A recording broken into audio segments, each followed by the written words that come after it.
জানাই শারদীয়ার প্রীতি ও শুভেচ্ছা। ছোটদেরকে ভালোবাসা, বড়দেরকে প্রণাম। সকাল সকাল আমি চলে গেছিলাম পড়াতে। পড়িয়ে বাড়ি আসার পরে যাচ্ছিলাম একটু ছাদে। চলুন ছাদ থেকে একটুখানি দেখে আসি। এই যে গাছটা দেখছেন, গাছটা থেকে এখনো ফল হচ্ছে না।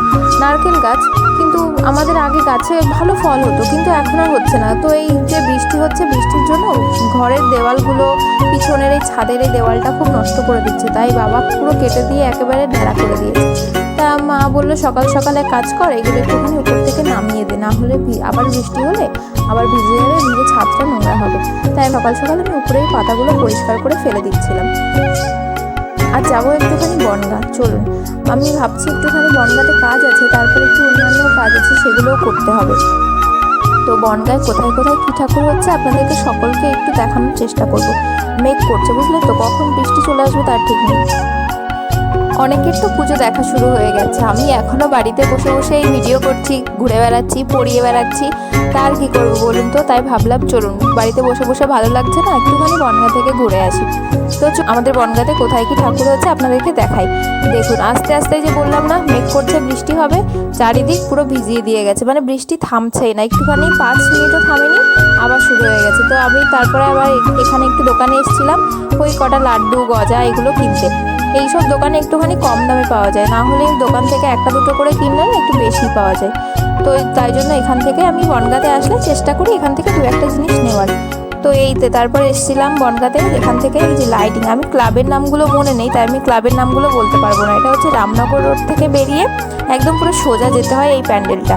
তারপরে এই যে এটা হচ্ছে ওই যে অভিযান সংঘ, বোধহয় ক্লাবটার নাম বলে অভিযান সংঘ। এখানে এই যে রাস্তার ধারে একদম এই প্যান্ডেলটা করে। কোনো প্যান্ডেলে এখনও কমপ্লিট হয়নি, ওই জন্য প্যান্ডেলের ভিতরে ঢুকতে দিচ্ছে না, তাই আমি আর ভিতরে ঢোকার চেষ্টা করিনি। আর যেগুলো ঢুকতে দিচ্ছিল সেগুলোতে প্রচণ্ড কাদা, যাওয়ার কোনো অবস্থা নেই। তার জন্য সব প্যান্ডেলে আমি বাইরে থেকে ধরে নিয়েছি। তার আমাদের বনগাঁর বিখ্যাত কচুরি, তাই আমি একটু ভাবলাম একটুখানি আজকে কচুরিটা টেস্ট করে দেখি, কখনো খাওয়া হয় না। তাই আজকে একটু টেস্ট করে দেখলাম, মোটামুটি লাগলো, মানে অতটাও আমার ভালো লাগেনি। যাই হোক, তো এই যে তারপর এখানে আরেকটা প্যান্ডেল দেখে এই যে লাইটিংগুলো দেখতে দেখতে এগিয়ে যাচ্ছিলাম। তো এই বৃষ্টি পড়েই যাচ্ছে, ছাতা ধরে নিয়ে ঘুরে বেড়াতে হচ্ছে। তো তাই আর কী করবো, তাই জন্য বাইরে থেকে একটু এই যে এই প্যান্ডেলটা আমার ছোটোখাটোর মধ্যে খুব ভালো লেগেছে। মানে কালার কম্বিনেশনটা দারুণ, মানে পুরো চোখে ধরার মতো। তো আপনারা দেখে জানাবেন আমাদের বনগাঁর প্যান্ডেল, যে কে কোথা থেকে দেখছেন সেটা জানাবেন। এবং আমাদের বনগাঁতে যারা ঠাকুর দেখতে আসছেন তারা সবাই আসুন, খুব ভালো প্যান্ডেল হয়েছে। আর রাত্রেবেলা লাইটিংগুলো দিলে তো আরও সুন্দর লাগবে। এই যে বাইরে বেরোলে ফুচকাটা তো মাস্ট, ফুচকা খেতেই হবে। ফুচকা খেতে চলে এলাম, ফুচকা খেয়ে দিয়ে আবার যাব। এই যে এটা হচ্ছে প্রতাপগড়ের মাঠ। এই মাঠটাতে কি অবস্থা বলুন তো, ভিতরে তো ঢুকতেই পারলাম না, মানে এত কাদা। আমি ছোটোবেলা থেকে দেখে এসেছি প্রতাপগড়ের মাঠে যখন কেউ ঠাকুর দেখতে যায়, মানে ওখানেই মাঠে বসে গল্প, আড্ডা, খাওয়া দাওয়া সব চলে। কিন্তু এই যে মাঠটার যা অবস্থা, আমি তাই ভাবছি কী করে মানুষ কী করে বসবে, কী করে আড্ডা মারবে, যাবে দেখে বেরিয়ে চলে আসতে হবে। তারপরে বাড়ি ফেরার পথে একটুখানি পার্লার গেছিলাম।